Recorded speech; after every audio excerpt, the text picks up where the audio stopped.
பிரியமான சகோதரனே சகோதரியே, அன்பு தம்பியே தங்கையே, இயேசு உங்களை நேசிக்கிறார். இயேசு உங்களை எவ்வளவாய் நேசிக்கிறார் என்றால், அவருடைய விலையேற பெற்ற ரத்தத்தை, சிலுவையிலே கடைசி சொட்ட ரத்தம் வரைக்கும் உங்களுக்காகவும் எனக்காகவும் அவர் ரத்தம் சிந்தினார்.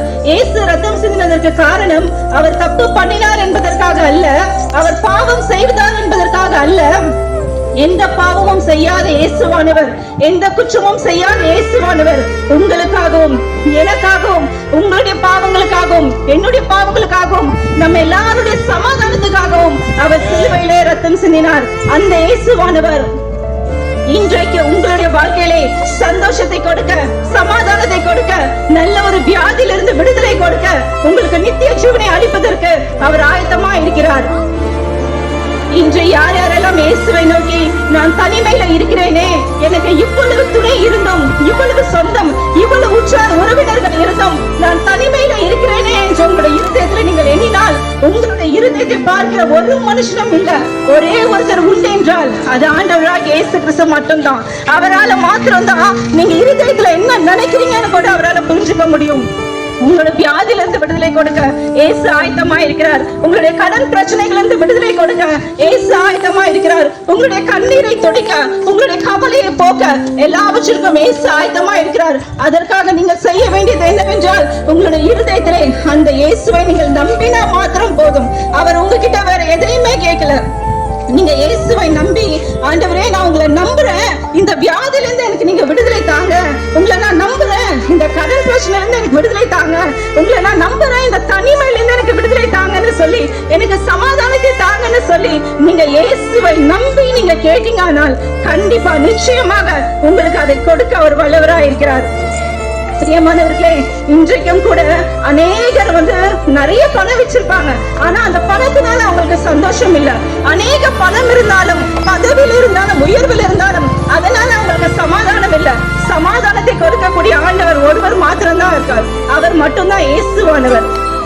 இன்னைக்கு உங்களோட வாழ்க்கையில ஒருவேளை உங்களுக்கு கடன் இல்லாம இருக்கலாம், உங்களுக்கு எந்த ஒரு சந்தோஷம் சமாதானத்துக்கு எந்த ஒரு குறையுமே இல்ல, நாங்க ரொம்ப நல்லா இருக்கோம் அப்படின்னு நீங்க சொல்லலாம். உங்களுக்கு எல்லாமே இருந்தாலும் எதற்காக நீங்கள் இயேசுவை ஏற்றுக்கொள்ள வேண்டுமானால், நாம் எல்லாரும் பிறந்தது போல ஒரு நாள் கண்டிப்பா நம்ம மரித்து போவோம். நம்ம மரித்து போனோமானால் அதன் பிறகுதான் நமக்கு ஒரு முக்கியமான ஒரு வாழ்க்கை ஒண்ணு உண்டு. அதுதான் நித்திய ஜீவனுள்ள ஒரு வாழ்க்கை. அந்த வாழ்க்கையை உனக்கும் எனக்கும் நம்ம எல்லாருக்கும் கொடுப்பதற்காக தான் இயேசுவானவர் இந்த உலகத்திலே வந்தார். அந்த வாழ்க்கையை பெற்றுக் கொள்வதற்காக தான் ஒரே வழி இயேசு மாத்திரம்தான். நானே வழியும் சத்தியமும் ஜீவனுமா இருக்கிறேன் என்று இயேசுவானவர் சொன்னார். அந்த இயேசுவை நாம் ஏற்றுக்கொண்டால் மாத்திரம்தான் அந்த பரலோகத்திற்கு நாம செல்ல வேண்டும். நீங்க எல்லாம் கேள்விப்பட்டிருப்பீங்க, வாழ்க்கைக்கு பிறகு நரகம் என்று ஒன்று உண்டு, சொர்க்கம் என்று ஒன்று உண்டு என்று. அந்த சொர்க்க வாழ்க்கைக்குள்ளே நீங்களும் நானும் செல்ல வேண்டுமானால் அதற்கு ஒரே வழி ஆண்டவராகிய இயேசு கிறிஸ்து ஒருவர் மாத்திரம்தான். அந்த இயேசுவை நீங்கள் உங்கள் வாழ்க்கையில ஏற்றுக்கொள்ளும் போது, உங்களுடைய இருதயத்தில் ஏற்றுக்கொள்ளும் போது அவர் உங்கள் இருதயத்துக்குள்ளே வருவார். அவர் உங்கள் இருதயத்துக்குள்ளே வந்துவிட்டாரானால் உங்களுடைய எல்லா கடன் பிரச்சனைகள், உங்களுடைய வியாதிகள், உங்களுடைய வறுமைகள், உங்களுடைய தனிமை எல்லாவற்றிலிருந்து உங்களுக்கு விடுதலை கிடைக்கும். சமாதானம் உங்களுக்கு கிடைக்கும், சந்தோஷம் உங்களுக்கு கிடைக்கும். அந்த சந்தோஷம் உலகத்துல யாராலையும் கொடுக்க முடியாத ஒரு சந்தோஷம், உலகத்துல யாராலும் கொடுக்க முடியாத ஒரு சமாதானம் உங்களுக்கு கிடைக்க வேண்டும் என்றால் நீங்கள் இலவசமாய் பெற்றுக்கொள்ளலாம். எந்த காசு நம்ம கொடுத்து எதுவும் பண்ண தேவையில்லை, இலவசமாய் நம்ம பெற்றுக்கொள்ளலாம். அதற்கு உங்கள் முழு இருதயத்தோடு இயேசுவை நோக்கி உங்களை நம்புறேன்னு நீங்க சொன்னா போதும். உங்களோட இருதயத்துல இருந்து நீங்க அவரை நம்பினா போதும். இயேசுவானவர் உங்களுக்கு சகல ஆசீர்வாதங்களும் கொடுக்க அவர் வல்லவரா இருக்கிறார்.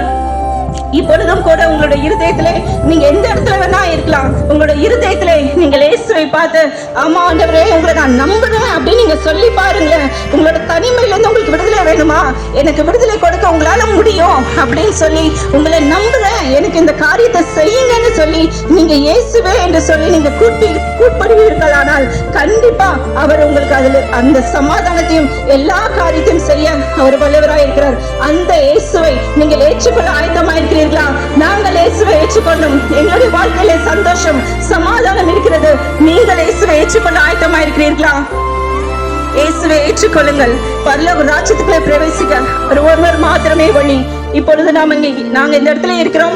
உங்களுக்கு ஏதாவது ஒரு காரியத்துக்காக ஜெபிக்க வேண்டும் என்றால் நீங்கள் இங்க இறங்கி வந்து ஜெபித்துக் கொள்ளலாம். இங்க போதகர்கள் இருக்கிறாங்க, உங்களுக்காக அவங்க ஜெபிப்பார்கள். உங்களுக்கு என்ன தேவை இருந்தாலும் அதை சொல்லி நீங்க ஜெபித்துக் கொள்ளலாம். கர்த்தர் உங்களை ஆசீர்வதிப்பார்.